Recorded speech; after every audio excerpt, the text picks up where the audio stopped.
बेंटल दखरा एबसुनि 13थि बोसोरसालिया जुथुमाया सानसेनि हाबाफारिजों मुरापारा गुदि फरायसालिनि गेलेग्रा फोथाराव जोबनानै थांबाय। चिरां जिल्लानि सिङाव थानाय बेंटल दखरा दुलाराय बर' फरायसा आफादनि 13थि बोसोरसालिया जथुमाया सानसेनि हाबाफारिजों दखरानि सिङाव थानाय मुरापारा गुदि फरायसालिनि गेलेग्रा फोथाराव गाजा गोमजायै जोबनानै थांबाय। बे हाबाफारियावनो बाहागो लानानै खौरांगिरिफोरनि सिगाङाव चिरां जिल्ला एबसुनि नेहाथारि सुसिल इस्लारिया बुंनाय बायदिब्ला चिरां जिल्लानि सिङाव थानाय मोनफ्रोमबो पिकनिक स्पटखौ एबसुआ जिल्ला बेंगिरि जोहै गोख्रों नोजोर लाखिनांगौ होननानैबो फोरमायदों। दिनै बिसेस नैबे चिरां जिल्लानि सिङाव थानाय बेंटल दखरा दुलाराय बर' फरायसा आफादनि 13थि जख'न्थाइ जथुमा, जाय जख'न्थाइ जथुमायावहाय बिसोर दिनै नैबे गेवलां हाबाफारियावहाय बाहागो लानो मोननानै जोबोद गोजोननाय मोन्दों। बेयाव गुबुन गुबुन जोंनि फरायसा फरायसुलिफ्रा बा गुबुन गुबुन जोंनि फरायसालिनिफ्राय जोंनि गथ'फोरखौ जों लोगो मोननो हादों, गारजेनफोरखौ जों बेयाव लोगो मोननो हादों। बेनि थाखाय जोबोद रंजानाय मोन्दों।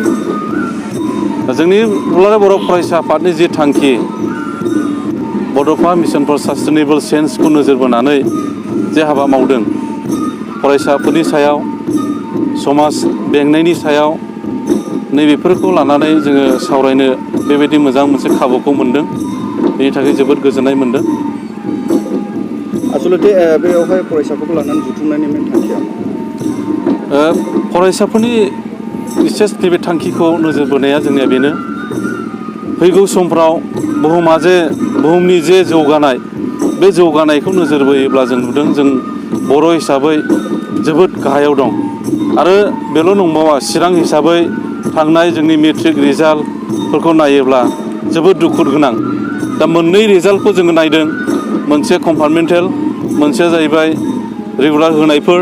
दा बेफोरनि रिजाल्टफोरखौ जों नुबाय जोबोद गाहायाव, चिरां जिल्ला हिसाबै जोबोद गाहायाव थांनायखौ जों नुदों। बेनिखायनो जोङो जोबोद दुखु मोन्दों। बेखायनो नैबे प्रग्रामनि गेजेरजों जोङो जोंनि फरायसा फरायसुलिफोरखौ जोङो हांख्रायदों, बानजायदों, जेन' जों फैबाय थानाय समाव मोनसे गोग्गो जों फरायसा फरायसुलिफोरखौ लामा दिन्थिनो हायो, जौगानो हायो, ओनसोलाव मोनसे सोलायनायखौ जों लाबोनो हायो। बे नोजोरखौ लानानै नैबे जथुमनायखौ जों खालामदों। फरायसाफोरनि रिजाल्टखौ साबसिन खालामनो थाखाय फुजा मेलाखौ बन्द' खालामनाय जादों, पिकनिक स्पटखौ बन्द' खालामनाय जादों होनना मानसिफ्रा सोंबाय थादों। आसलथे माबायदि नोजोर होमारदों पिकनिक स्पटफोरखौ? दुलाराय बर' फरायसा जानानै थांनाय जोङो 15 डेससोनि सिगां जोङो अलरेडि जोंनि चिरां जिल्ला दुलाराय बर' फरायसा आफादाबो डिसिनो अलरेडि मेम'रेन्डाम जों होनाय जादों। पिकनिक स्पटआ जोंनि ओनसोलाव जोबोद गोबां दङ। दा बेवहाय नैबेखौ नोजोर खालामनानै जोङो डिसिनो सिगांग्रोनो जोङो मिथिहोग्रोखाबाय। दा डिसिया मा इनिसिएटिभ लायो बेनि सायाव जोङो नेगासिनो दं। आरो जोंनि हास्थायनाया बेनो, बेयाव जेन मोनसे इनडिसिप्लिन जेन' हाबा जाया, खामानि जाया, लोंलुंनाय जाग्लुंनाय जेन' जाया। बेवहाय मोनसे टाइमफ्रा जेन' मोनानि समाव जेबो मोनसे हाबाफारि जाया, बेखौ जोङो नोजोर लाखिदों। आरो बेबायदि मोनसे डिसिप्लिननि जों खालामोब्ला निस्सय पिकनिक स्पटआवहाय बेबायदि मोनसे गाज्रि थासारिया जानाय नङा, जों बेखौ हास्थायदों। लाइमोनफोरखौ समाज बेरेखा हाबानिफ्राय गोजानाव थानो लाइमोनफोरखौ जोङो बेनो खावलायदों, जोंनि समाजनि बेरेखा जायफोर हाबाफोरखौ जों मावबाय थानाय जों नुदों, ड्राग्स, जौ जुवा, बायदि रोखोम उदायि हाबाफोर, नों बेबायदि आखलनिफ्राय जोङो खावलायनाया बेनो, बेफोरनिफ्राय जों गोजानाव थानांगौ।